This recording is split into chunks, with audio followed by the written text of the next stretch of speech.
All right. I have a wireless network available. Hi, everybody. Welcome to LayerOne Post Lunch. This talk will be about juice jacking. It's a basic concept about what the term is, juice jacking. My name is Robert Rowley. My Twitter handle is IamLay. So you can go ahead and harass me on Twitter, do whatever the hell you want. And I'll go ahead and get right into it. What is juice jacking? Has anybody heard this term before? All right, who wants to yell out what it is?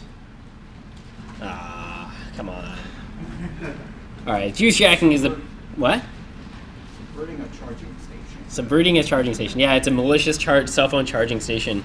But really, to me, it was one great drunk epiphany. It was an epiphany I had with some friends, Riverside, who is a local here. He's going to be here later, but he's not here right now, unfortunately.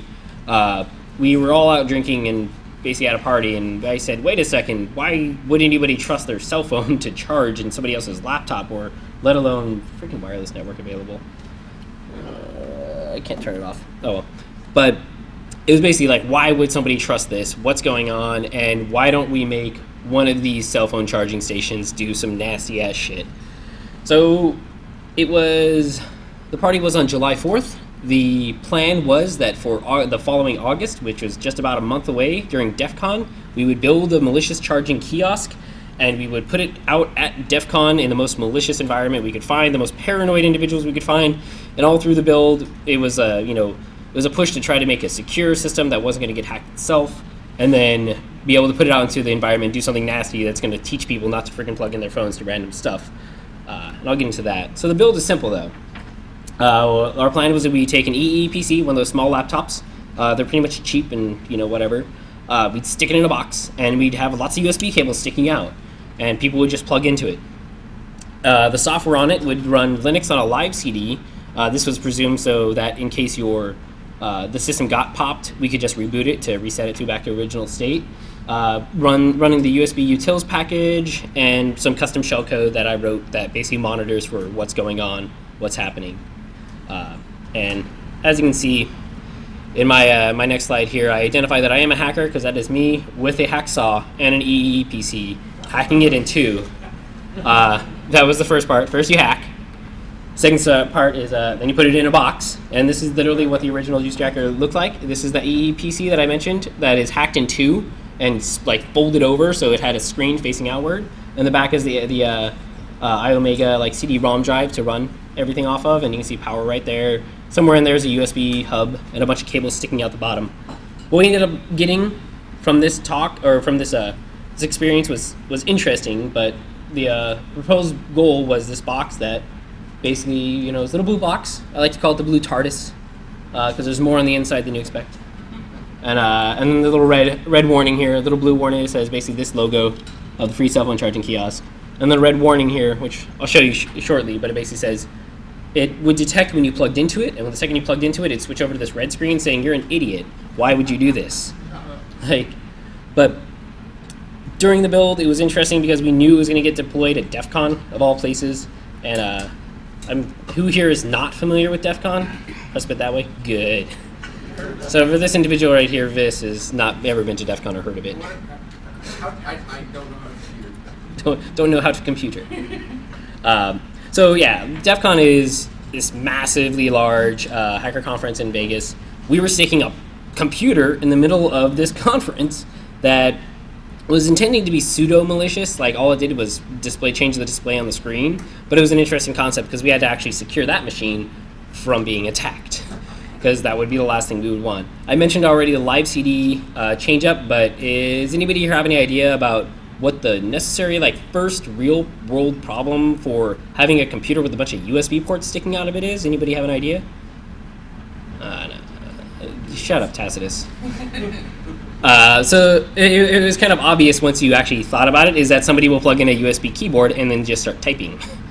And they can do whatever they want. The screen was on the actual device, so they could just basically hijack the machine and start typing everything, which was easily basically fixed. But I'll go into that a little bit later. That was the main concern, is that the kiosk is going to be a target. And during the build, we actually didn't think it's going to be at DefCon. These are a bunch of paranoid little bastards. Nobody's going to plug in. Nobody's going to trust this. We're going to stick it in a room that's called the Wall of Sheep room, which has a giant poster board of everybody's password getting compromised as they're logging into sys services over an insecure connection. And what we found out was hundreds of people still plugged in over the course of the 3 days at DEF CON. And this was stupid. We were just completely amazed. Here's verification. There's a guy, he's one of the first guys that plugged in happily and is sitting there with the kiosk, even with the red notice saying, don't plug into this, that was a dumb idea. All throughout the conference, and in the back you can see the little piece of it is at the wall of sheep wall. So during DEF CON, there was a real legitimate cell phone charging kiosk that for $5 it would charge your phone for 15 minutes. And I kind of positioned myself near that, and I kept talking to people who would plug in and get their credit cards out to give to this random box that's standing in the hallway. And I'm like, there's a free one over there. Oh, where? And the guy would respond with, where's it at? And I'm like, it's in the wall of sheep room. Do you know what that one is? Oh, no, what's that? Well, it's the room where everybody gets hacked.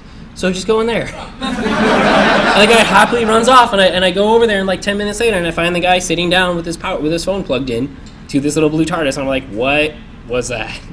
Amazingly, it always works. It always works to some degree. And you can see this is the original screen, which is the same as what's on this board here. That's what people would see before they walked up to it. And using USB utilities, I could detect when somebody's plugged in a new USB device. And when it detected a new USB device got plugged into the system, it showed this screen, which is, as you can read, is you should not trust public kiosks with your smartphone. Information can be retrieved or downloaded without your consent. Luckily for you, the station has taken the ethical route and your data is safe. Enjoy the free charge.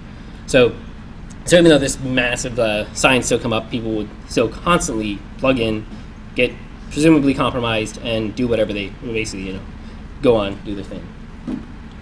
So after DEF CON, it was interesting. I mean, media had picked it up by that point in time. It was a very novel concept. Nobody had done something like that before. And so a lot of people posted about it. I believe Brian Krebs and a few other people posted about it. So people knew that it existed. So a few months later, there's TourCon, which is in San Diego. And once again, Riverside and I got together and said we should do it again. And that was it was a plan that we put together, and we actually built a new kiosk, an entirely new kiosk. It did slightly different. It actually took a little bit of malicious action because what it would do is it would basically identify your USB device as you plugged it in, and then record your specific USB ID, which includes like your manufacturer, the make and model of your phone, and it would log how long you were plugged into it. And this isn't really that malicious, but it's something that's novel and neat and different. We didn't want to go the route of uploading stuff to people's home directory or SD cards yet, or pulling data off the SD cards. But the key thing is that at TourCon, it had already been published by multiple articles, by multiple people. The term had been coined, juice jacking. We didn't know what to call it before DEF CON. After DEF CON, one of the reporters said it's juice jacking, and I'm like, all right, cool, that sounds catchy. So even though the idea had already been published, people still plugged in. And it was completely amazing to us that over the one day that I had it out, the kiosk out at TourCon, people were still plugging in. And one of the guys that had the best story where he actually said, my wife had called me during the talk and my battery was dead and there was something really bad going on.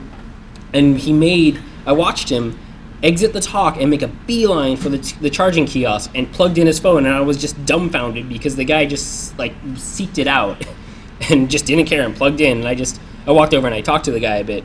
And his reasoning was that his wife was frantically trying to call him and he just needed a charge. So the anxiety level had been risen so high that he had just felt he must charge at that moment, and he didn't care for the repercussions. He didn't think about it. And the individual who I'm talking had actually heard about juice jacking, and he was very much aware of it. And he said about 3 seconds after he plugged in, he remembered everything. And he said, oh shit, he knew he did the wrong thing. And this is even more crazy because this is the kiosk, and I apologize for just having the picture, not the device, but this is the kiosk that was at TourCon. A little bit different looking. It didn't have the screen, but it had this nasty, bad raster graphic, which you can't see in this picture, but it's all pixelated. I'd blown up this image, and it just looked bad. And all I did was stick a sticker on the side of a black box that says free, and there are USB cables. And that's all it took for this one individual to just promptly go over, plug in. Throughout the weekend, there were 3 or 4 different people that all plugged in people. There was one guy that was one of the people at the conference, so he was clear. He knew about the charging station. He knew he should have remembered everything. He just didn't think again. Plugged in. There was another person who was a known security researcher who plugged in. And people have various excuses why they plugged in, but to everybody their own. I don't see why anybody would trust a black wooden box that has a sticker that says free on it. So after this, after TourCon, it's been many months later.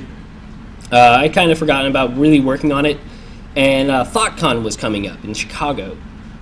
What had happened in the time between TourCon and ThoughtCon is that I had received a little device that's a TP-Link router. It's about 2 inches. It's a square device. You can see it on the left. It's a 2-inch square device. It's about a 1/4 inch or 3/4 inch tall to 1 inch tall, and it has a little battery backup underneath it. And I found out, like, well, if I can really want to try this hard, I can shrink it down to this size, this little box, and this is much smaller than the EE PC, so I actually don't have to worry about having a somewhat large but small laptop to clunkily hide somewhere. And it worked out pretty well because, again, I just stuck it in a box and I had little cables running out of it. I did not display it at ThoughtCon because this idea hadn't, this was like a week before ThoughtCon had happened that I was like, oh crap, I can use this little miniature router that's running OpenWRT to do some nasty stuff. And I showed it to some people and they liked it because it was so compact and small. Which, you can see here, what's in front of me, is what I put some time into this week, or in the last few weeks, is to build this kiosk of sorts for LayerOne.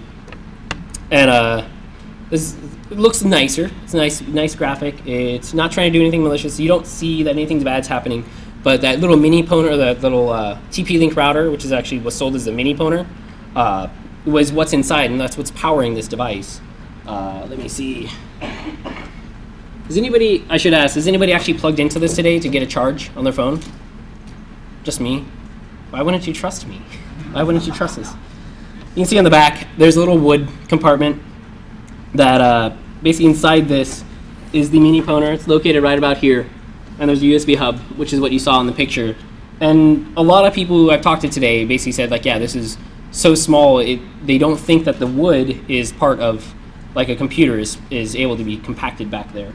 This isn't as small as it could get, but it is certainly as small as I could get utilizing a router, which I think sells for $25 to $35 online. Cardboard is dangerous? Yeah, the cardboard's not dangerous. And it's blue, and it's a nice picture, and who's gonna think anything nasty is gonna happen here? But with this device, it's a little bit different. Let me see. I didn't do a demo. I didn't practice this demo, but let me see if I can do this.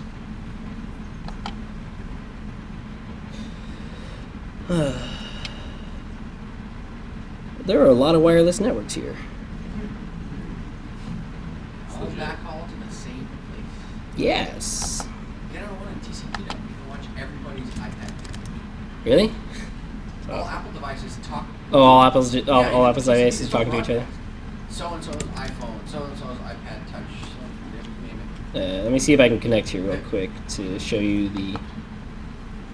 Come on.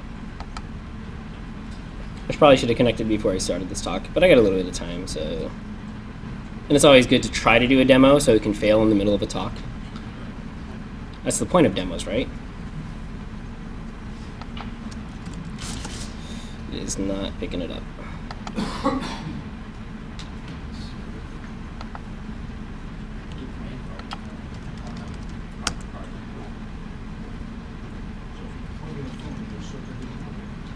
If you plug in a phone, it'll charge you happily. It won't plug the data off? Not yet. Let me go ahead and log in here.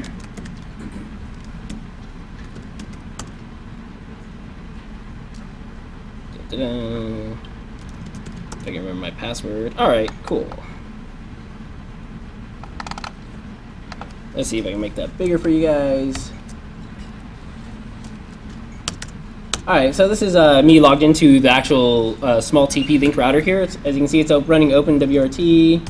It's been up for about 18 minutes since I started my talk. And I can use the command lsusb to show the devices that are connected to the USB hub. And if I get a phone, which I have extra,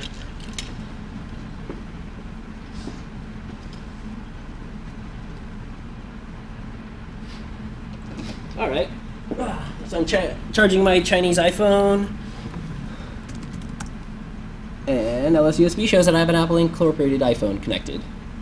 DMSG will probably tell me that I have a USB device connecting. A new high-speed USB device using this. Let's see. Oh, oh, that's my actual thing. I don't think I'm going to be able to mount this right now, but let's just try. That's not going to work either. Whoa, I'm doing screenshots.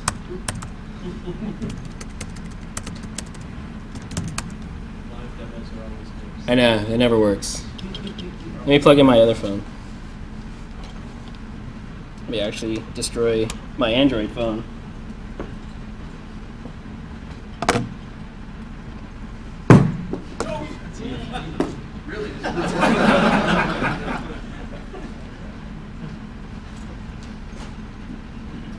Really? Alright, I'm charging.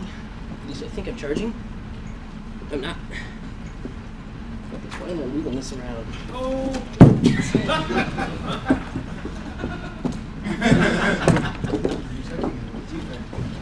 Alright, oh, can I have that? It's my actual phone. Oh, thank you, sir.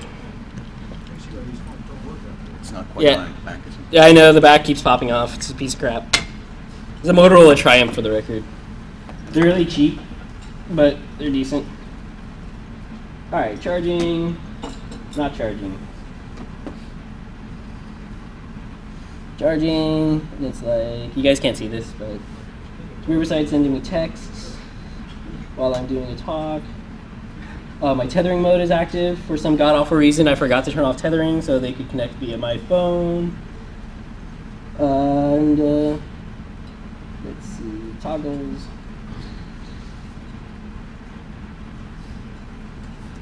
Stupid phone. I have to turn off tethering.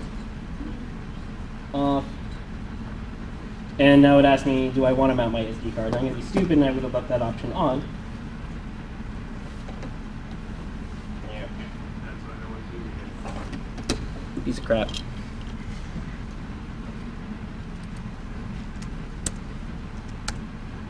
That's not what I wanted to do at all. So there you go, I have SDC. And the mini device is not happy about SDC.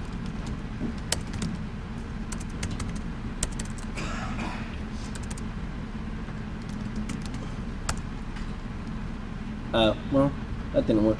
Oh, I didn't mount my SD card. Whatever, alright, well I've killed enough time with these failing demo.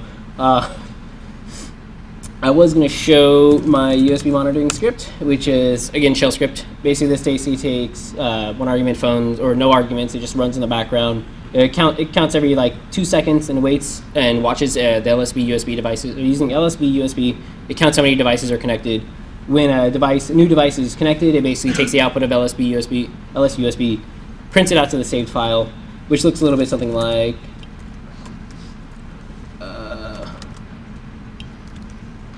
it is in mount data.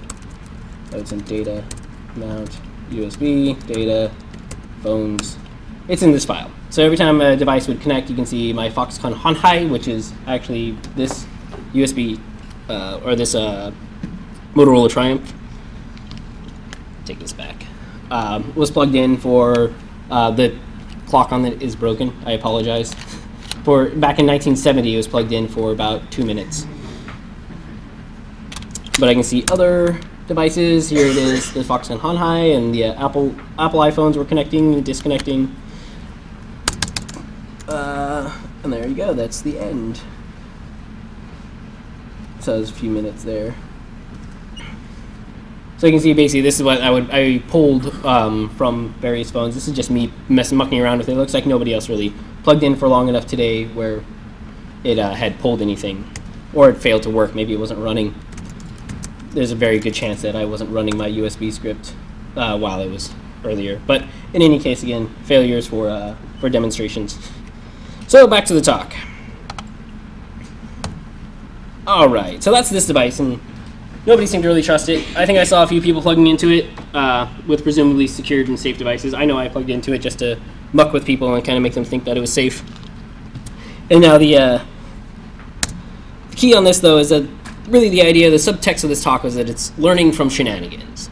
The idea for this started at a party where we were just out having fun, doing our own thing, and in turn, it turned into this thing where, like, we made this kiosk, something came of it, where, you know, it turned from just having fun to something got created, and then suddenly the media was involved. The second the media was involved, it became this much bigger thing. It actually became a term, you know, that was being searched on Google. People are utilizing it on, you know, their own research blogs or security blogs. Some people that caught onto it, Brian Krebs is the first guy who caught onto it. It was one of his top posts in the last quarter last year. You know, it was beware of juice jacking. He was the one that released this concept via the media route. So he basically did a little write-up about what had happened at DefCon.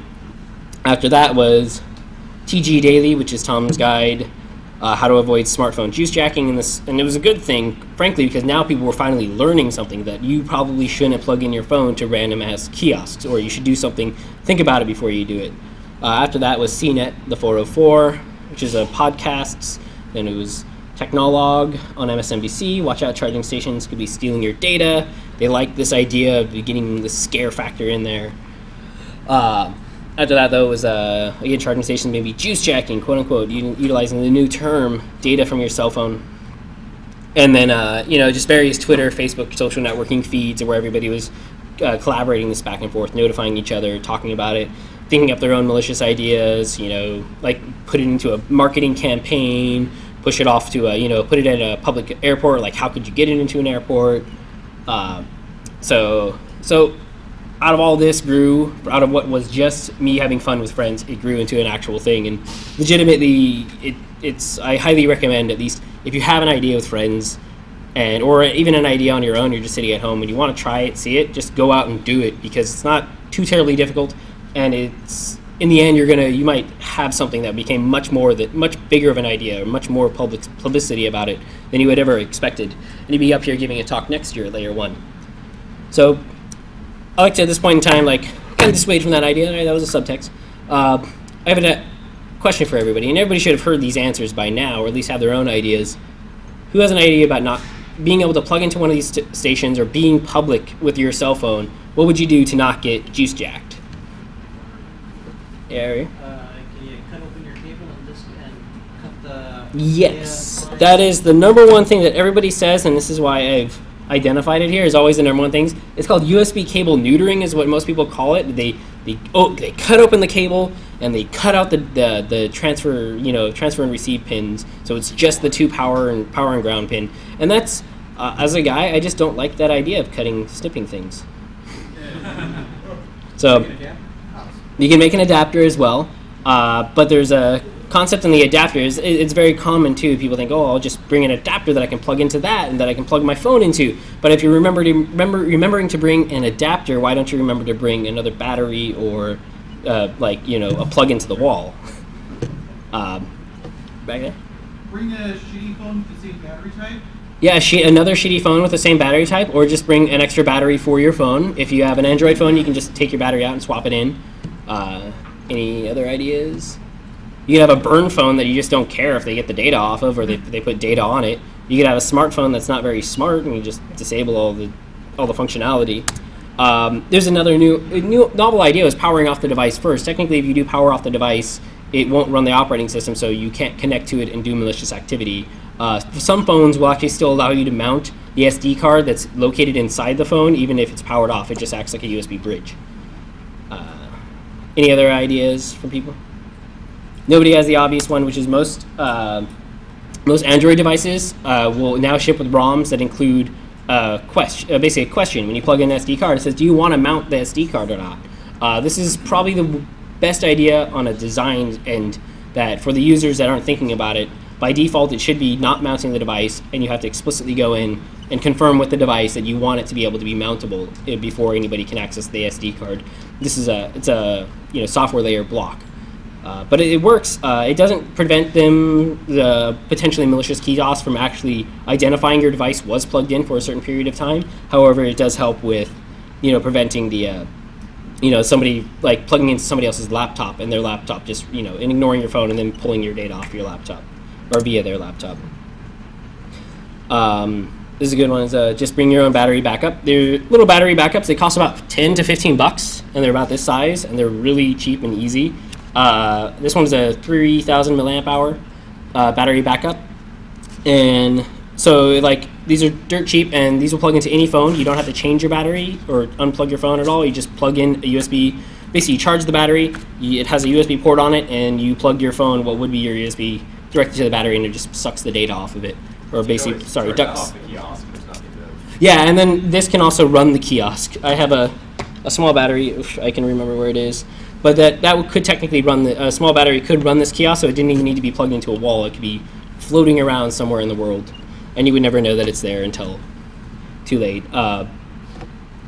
Again, that comes back down to remembering to bring something and bring your own charger, plugging directly into a wall socket versus the kiosk or some sort of public thing. I was flying through Dallas-Fort Worth, and I didn't stop to take this picture, and I'm upset I didn't. But I saw this guy. He was standing right next to a charging kiosk, which is a pay charging kiosk. They're about $5 again for like 15 minutes, which is kind of expensive. But I found it hilarious because I looked behind him. The charging kiosk was plugged directly into the wall. The wall had an open socket right underneath the charging kiosk socket. So the guy was plugged into the socket in the wall underneath the charging kiosk, and I found that just funny because that was perfect. That's exactly right. Like, just remember that it's just power, and don't worry about the data. Just ignore data. All you want is power when you want your phone charged. And the big thing here, though, is that, from my opinion, to not get jacked, there are two valid answers here, and they both circle around remembering something. If you forget to bring your battery, or if you forget to bring your own charger, those are the optimal ones, but those are the ones that are going to be able to save you in the the best manner. You can also basically verify that your phone requires confirmation before data is being able to be, like the SD card is being able to be mounted. B, for Android devices, before ADB, the Android debugging mode, is turned off. For the record, I'm just kind of curious, who here has a Shennanigan mod installed on their phone? And did you guys turn off debugging? You guys are aware, though, that Shennanigan mod by default has debug mode turned on. So I found this out after I rooted one of my phones, and I plugged it into the kiosk because I was just kind of curious to see if I could detect if it's in debug mode or not. And I thought I'd still have to log into my phone and turn on debug mode, but I found out immediately when I plugged in, when I ran LSUSB, it was kind of funny. The output of USB told me that the phone was a Motorola phone that was in debug mode. So I could immediately then run ADB in order to basically root the phone, install my own apps, or utilize the phone for other malicious purposes. I still don't like the idea of powering off the device because it's not certain. And the USB cable neutering, like I mentioned before, I just don't like the idea of thinking about neutering anything. So, from my end, there's personal and there's business ends of this. If you're in a corporate environment, that's actually a matter of policy. You want to make sure you state that a policy that everybody remembers or everybody's aware of, that you should not be traveling internationally or traveling through airports and forgetting your extra battery backup for your phone. Because frankly, your CEOs and your CTOs and your CFOs and all these chief level guys are basically those are the targets. They're the ones that have the phones that probably has the data, that probably or have access to all the networks or systems that are going to be doing the most damage potentially if the phone is infected and then brought into a secured network, or if the phone's infected and the attacker uses just to read your email, take their photos, take their pictures, and they got blackmail against the CEO of some big company. That'd be nasty bad. But the idea is that it's a matter of policy. You got to make sure you notify people, you let people know to remember not to plug in their phone, because it's more than just a phone. It's more than just potentially more than just a charging kiosk. And for personal users, it's really a matter of not forgetting, or not getting stressed out when your phone runs out of data. Don't freak out. Don't think you've got to call your wife back immediately. Just have the idea of remembering it was only 20 years ago or so that cell phones didn't exist. So maybe you can just wait a few hours for you to go back to the hotel room to charge your phone, or pick up a landline somewhere to call back. Could you possibly do this through the 110 volts? Yes. In fact, I thank you for reminding me, because I almost forgot, and Riverside would have been upset if I did. I don't have the information about this in the slides, but I did get a call. Riverside is, for those of you know him, it's a good guy. He helps run the Wall of Sheep. He helped out a lot with this. He's just currently, unfortunately, not available to be here yet. He's actually rebuilding a juice jacker that is approximately the size of about, I'd say, like about this, and it's all built into a direct wall wart. And he called me with this funny story earlier today, like half an hour or 2 hours ago. He was like, yeah, I wish I could be there. I got this crazy thing. I've been working on the plug, the juice jacking plug. And I'm like, awesome, like, how's it going? He's like, you got to hear this. I messed up, and I rewired the 110 on accident across the USB line. So what he did was accidentally plug his USB into basically 110 volt USB and then plug that into a phone, and the phone promptly died. Like, promptly just gone. So theoretically as well, you could fit it into the size of about a wall wart, a presumable wall wart, which is the device in here is about that right size. So if I just took the case off, it would fit perfectly fine. And you could also be really malicious and just give people wall warts that just charge 110 into people's phones. Like, here you go. And on that note, I've got some giveaways. I really don't know who here has the best novel idea for malicious or non-malicious purpose that you could do if you theoretically had a wall wart size computer that you could plug into the wall and somebody's plugged into the USB. You just got something. You're going to win a prize. So on here, good idea. You got one in the back, Mr. Bot.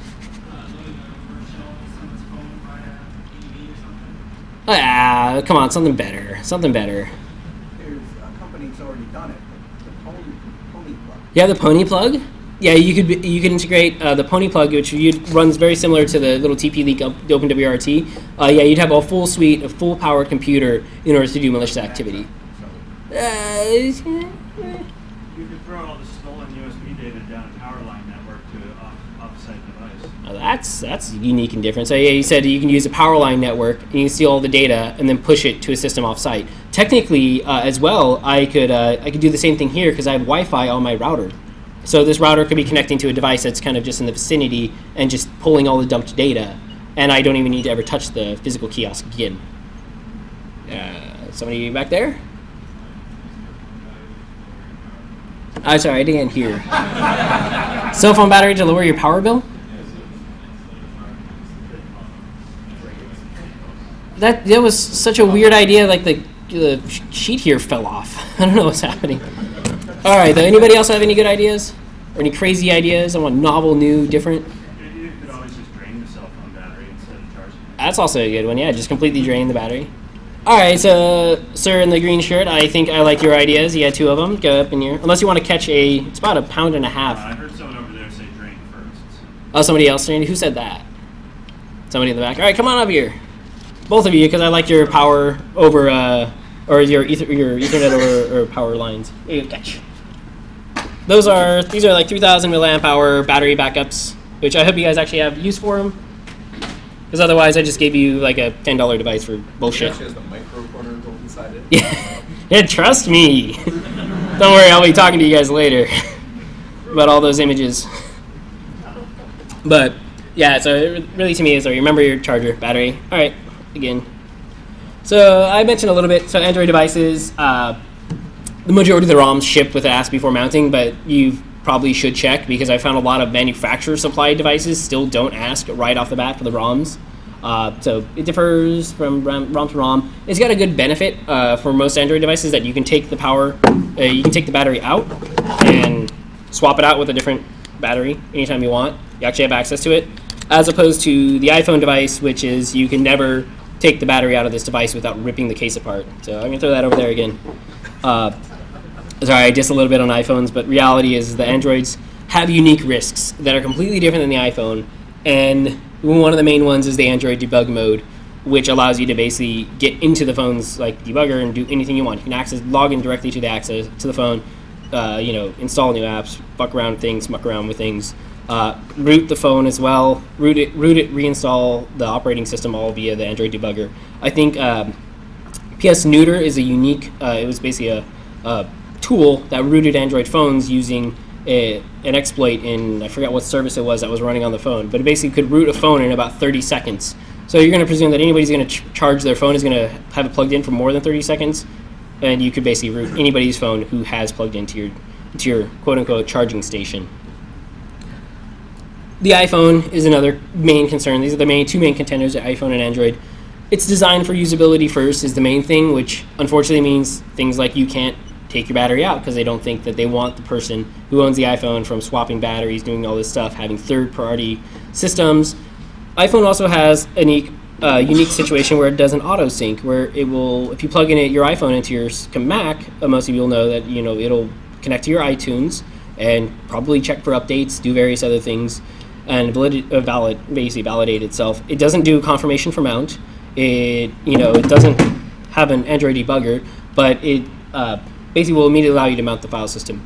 There have been changes in it. In fact, in the last year or so, Apple changed their method for mounting, and it actually requires you to have a I think it's public key or shared key, basically between your iTunes installation and your phone, so your phone knows what your computer is, which is a great benefit. It's huge. It's much better than what it was previously, which is that version of the iPhone. The original generation iPhone didn't care. If you plugged in, it would allow any machine to mount its SD card and pull the data off the phone, push data onto the phone, do other malicious activity. Like I said, though, it's been fixed. It's good. However, it's still reliant on a key. So if you can brute force that key on an iPhone, you then have access to that iPhone. There's also strict aftermarket control, and there's which is basically control so you can't do your own power. Basically the USB power adapter to it is this weird control dongle. So if you buy or get one of these like backup battery sources, you have to make sure that you don't get one that's going to be mini USB, because that won't be able to plug into your iPhone. It's just silly, stupid things that seem to be circling around Apple's decisions to make the iPhone a perfect device in their own method. So, any questions so far? Pretty good? All right, good. I'm going to go into some advanced topics here. There's a little bit more to this than just a kiosk. However, that's what the focus of this talk is, focusing around kiosk. You can plug into phones and pull data off phones, and you're thinking this is all going to be related to that. Push and pull data, that's neat and novel. You can also remember, though, that you can do foot traffic monitoring. This is what I mentioned before, where you plug in a phone, you get a special USB ID from that phone. That's unique to your phone. So if you plugged into this kiosk here and then went somewhere else, and I had like a mesh network where I could identify, I could watch where you're going as you plug into different devices. Not to mention that each device could do Bluetooth tracking, but that's a separate thing. This is relying on plugging in. The topic here is plugging into the phone. So this, not only foot traffic monitoring, watching where people go, this would work for multiple airports. So you could see if somebody's traveling through the States, if they always plug their phone into a kiosk. It's effectively the same as people tracking, because your phone is your phone. Rarely do people share phones with each other or swap their phones. So knowing somebody's phone USB ID is the same as knowing where they are. A different concept, and this is unique from the position that I had where I was building the kiosk and putting it out at DefCon. I was concerned that somebody might compromise the computer that I had there. And this bring up the idea of, well, I could probably also attack the existing kiosks people have at airports and other locations. I researched a lot of these cell phone kiosk companies, and they're really novel what they do. Some of them have complicated video screens that display a commercial when you've plugged in your phone. And in doing that, I knew at the least that there's a computer there, right? It's got a computer because it has to basically play this video, detect when things have been plugged in. They have also a pin system where you stick your phone in a box and it closes, and then it displays you choose your pin. And then choose it from there, though, is that you understand again that there's something in that box that's more than just power, right? I'm able to compact it down to this very small size. I'm certain they're able to compact. They've got a large kiosk. They've got whatever power they need in order to complete their task for what they think is marketing. But you could also attack that kiosk and get after the machine that exists inside it. And then you don't even need to make your own kiosk. Theoretically, if it was a malicious activity, you wouldn't need to make your own kiosk because you just compromise the existing kiosk, and they wouldn't know because what is their patch update system, right? What are their patches? That doesn't exist. They never thought that. They potentially would think that somebody would try to attack a kiosk, because what would you get? You'd only be able to get people plugging in their devices. You can also, and again, the primary point of attack there would be the USB interface that exists on the thing. Because you'd be able to get USB human interface device like a keyboard or other activity and push directly onto the computer that may or may not exist behind their kiosk. You could also, depending on how they wired it up, you could use your phone as a USB host device, plug it into a kiosk, and if the wiring was not correctly done, you could act as the basically USB host, and while your phone is the attack vector, or the attacking device. So when somebody else plugs in their phone to the same kiosk, it would traverse over the USB interfaces, and theoretically you'd be able to mount their phone from your phone and then do malicious activity. And they wouldn't know because it's just you sitting there with a phone at a kiosk, which makes very much sense because you're at a phone kiosk. All these require detailed knowledge of the kiosk. The kiosks aren't verified to be anybody anywhere. I don't think that there's a lot of security behind those kiosk companies. I've not heard a single one kind of reach out to me or talk about juice jacking. In fact, on the kiosk forums, when I saw after this was released, they kind of mentioned it, and every person from a company that designed a kiosk just started railing on the idea of like, nobody would do this. Like, we are running a good business. And it's like, no, the problem isn't that. The problem is somebody malicious could do it. Like, nobody's thinking that you're doing bad. But nobody was thinking, well, how do we really assess this? How do we make potentially our kiosk never be identified as malicious? And what that would be is like, doing a certification saying this is certified clear. And there's no discussion about that in their kiosk forums because it's not worth their money, potentially. And then beyond the kiosk is a simple idea. Just forget everything about the kiosk. Don't worry about this. Don't worry about that. It's just transfer the attack to a laptop or a PC. If anybody is on a corporate network, or let's think, I like the college network idea. A college network will have a computer lab. Let's say one of those computers has a malware installed, and you're just waiting for somebody who needs charge to go to the computer lab and plug their phone in nonchalantly, not thinking about it because, well, they're just charging their phone. And then malware could be distributed from that computer lab computer or a corporate environment computer, any infected computer, into the phone. Theoretically, you could push malware back and forth between phones and computers, and it would just spread on its own naturally as people physically are the transfer method for your malicious content between phones and computers. It would spread faster than herpes at a college. And then remember, too, that everybody brings their phone to work. So the phone is actually a very powerful device, and nobody thinks that they're bringing their phone from the wild, from potentially malicious networks into what should be a secured network. And this comes down to the CISO. And again, it comes down to like policies. You have to have a policy where people don't plug their phones into their computer at work, or if your phone is you have to vet that the phone is secure before it's trusted to be plugged into work. And that's crazy. It's big talk to a lot of people, but reality is that there's potential there. Not to mention the fact that all phones have Wi-Fi devices onto them now. So if you have a Wi-Fi network at your work or in your work environment, again, the phone could connect from a compromised phone could connect to your work's Wi-Fi network, and then now it's within a secured network. So it kind of changes the idea of like what's a secure in your work environment, and it's pretty much everything, including your offices. They should be now considered malicious. And I've already mentioned the mini pwner. So to summarize, the core threat isn't the kiosk. It's the design that chose usability over security. And this is like a very big theoretical idea. It's when you choose usability over security, you're going to make compromises, and perhaps you won't think about the compromises and potential ramifications in the future. And this was data transfer happens on the same port that you charge your phone on. And that's a simple, like, boiled down to the simplest point. Now everybody who is a designer, a phone designer, is having to put in patches and systems that prevent people from basically putting data over that port when the intention is to charge only. So they basically had to reassess the entire design. And the complexity goes beyond the kiosk. It isn't about that. You could infect PCs, laptops. You can infect phones from infected PCs, laptops. Repeat, rinse, go forth. And it isn't just about the phone malware, because that's a nice, cool topic to think about. Somebody could infect your phone. But the reality is the USB ID on your phone is your specific identifier.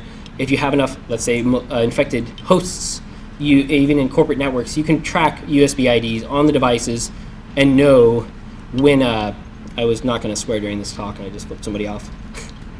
But you can know when somebody's plugged into the corporate environment, and you can identify where that person is at that exact point in time. So if you want to track somebody, let's say you've got a compromised system in their office network, you could see where they are when they're in the office, when they're not in the office. And then again, it goes into the obvious: stolen personal information, steal somebody's gallery folder from their phone, and you guys can think about it yourself, but if somebody had your gallery folder, you can think about how much blackmail they may or may not have against you. So that would be it. Thank you, everybody, with Wall of Sheep. LayerOne for having me. Iggy is the designer who put together all these things on short notices for this nice little picture. Riverside, I've mentioned a lot. CDocs, LayerOne for having me. Irvine Underground. And again, that's my contact information and my Twitter. So I've got 5 minutes. Any questions, really? I don't want scripts or hardware or documentation or anything like that for those of us that are interested in deploying something like what you're doing, but for the purposes of red teaming and penetration testing? Yeah, you can always contact me and I'll be sure. I mean, I don't have any docs. Actually, the Wall of Sheep does have a good write-up. It's not published yet. We're just kind of ironing it out. I'm going to demand that Riverside, when I see him today, that he publish it. But go to, I believe it's wallofsheep.org. Yeah, you have to chase down the guy on the Rascal is Riverside.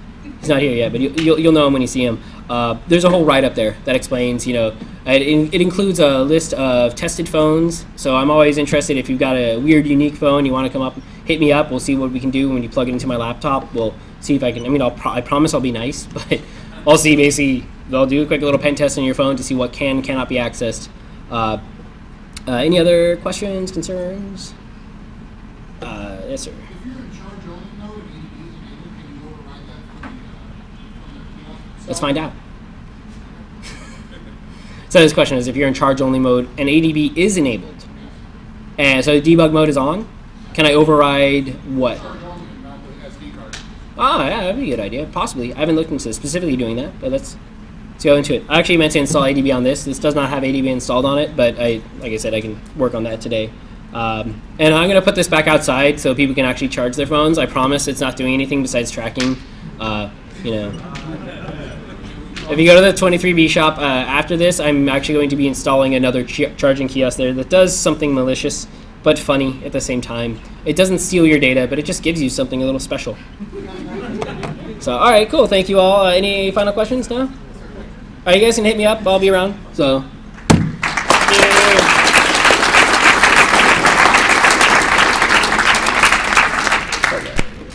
Oh, thanks for my phone again.